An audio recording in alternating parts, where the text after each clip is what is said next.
नमस्कार साथियों,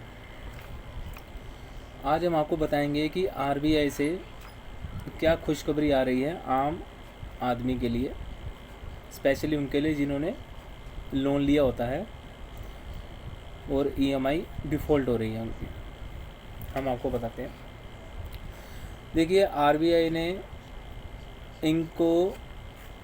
इनके लिए स्पेशल गाइडलाइन बनाई है, एसएमए और एनपीए। एनपीए तो ज़्यादातर लोगों को पता होता है, लेकिन एसएमए का मतलब है स्पेशल मेंशन अकाउंट, और उसके बाद 1 और 2 ये भी बनाया।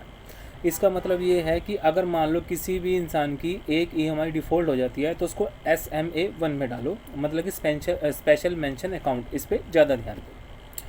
अच्छा, उसके बाद अगर उसी बंदे की दूसरी भी ईएमआई डिफ़ॉल्ट हो जाती है तो SMA 2 में डालो, और अगर तीसरी हो गई तो एनपीए में डालना ही पड़ेगा। ठीक है ना। Non performing asset.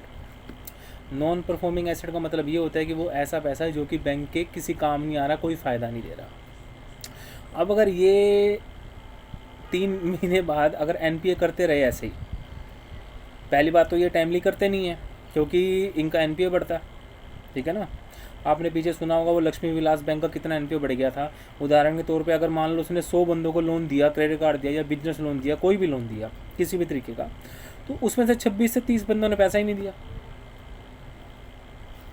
वो बैंक नंगा हो गया। ऐसे ये इसलिए डालते नहीं है क्योंकि बैंक का एनपीए बढ़ता है।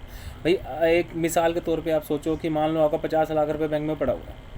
अब अगर उस बैंक का एनपीए बढ़ गया और वो बैंक नंगा हो गया, भाई आरबीआई की गारंटी तो सिर्फ 5 लाख तक की है ना, वो तो 5 लाख ही भरेगा। आपके तो 45 लाख रुपये बढ़ गए, ख़त्म हो गए।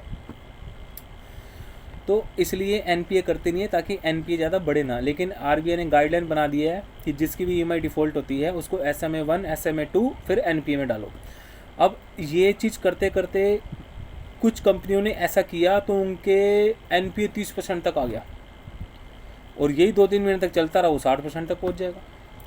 अब चलो, जो बैंक है उसने तो अकाउंट खोलना है, करंट अकाउंट खोलना है, तो उसमें डर के लोग अकाउंट नहीं खुलवाएंगे, दूर चलेंगे थोड़ा सा बैंक से। लेकिन एनपीए तो एनबीएफसी तो अकाउंट ही नहीं खोलता, उसको क्या टेंशन है, बताता हूँ। उसमें ये है कि ये जितने भी एनबीएफसी या बैंक होते हैं ना, ये सारे शेयर मार्केट में लिस्टेड होते हैं। फिर इनका शेयर धड़ाम से नीचे आ जाएगा, शेयर को नहीं खरीदेगा। एनपीए बढ़ेगा तो बैंक का एनपीए बढ़ेगा, एक तो उसका कोई शेयर नहीं खरीदेगा, दूसरा उसमें कोई बैंक अकाउंट खुलवा के राजी नहीं होगा, कोई एफडी नहीं कराएगा, कोई आरडी नहीं कराएगा। और एनबीएफसी का अगर शेयर नीचे आ गया तो उसको कोई खरीदेगा नहीं। पैसा तो ये मार्केट से थोड़ा इधर उधर से करते हैं, मार्केट का भी तो पैसा होता ही है पब्लिक का। तो इसी वजह से सारे डरे पड़े हैं, एनपीए बढ़ता जा रहा है। तो यही गुहार इन्होंने आरबीआई से भी लगाई है कि भैया ऐसा ना करो, ऐसे एनपीए बहुत ज़्यादा बढ़ जाएगा। लेकिन आरबीआई ने जो गाइडलाइन बना दी है वो बना दी है, और अब इसमें कोई भी कुछ नहीं कर सकता। लेकिन यह कि आम और ख़ास आदमी को थोड़ी सी राहत मिल गई है, क्योंकि एनबीएफसी कंपनी और बैंक भी यही कह रहे हैं कि हम ज़्यादा प्रेशराइज भी नहीं कर सकते किसी को।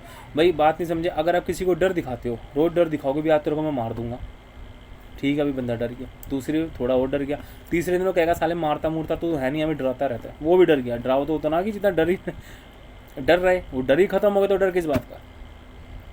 तो इसलिए आपको डरने घबराने की जरूरत नहीं है। अगर आपको कोई भी एजेंसी का दलाल, कोई भी एजेंट आपको तंग करता है तो हमारे से व्हाट्सएप पे हमारे से सलाह ले सकते हैं, हम आपको सलाह देंगे, सब कुछ बताएंगे कैसे बैंक की कंप्लेंट करनी है।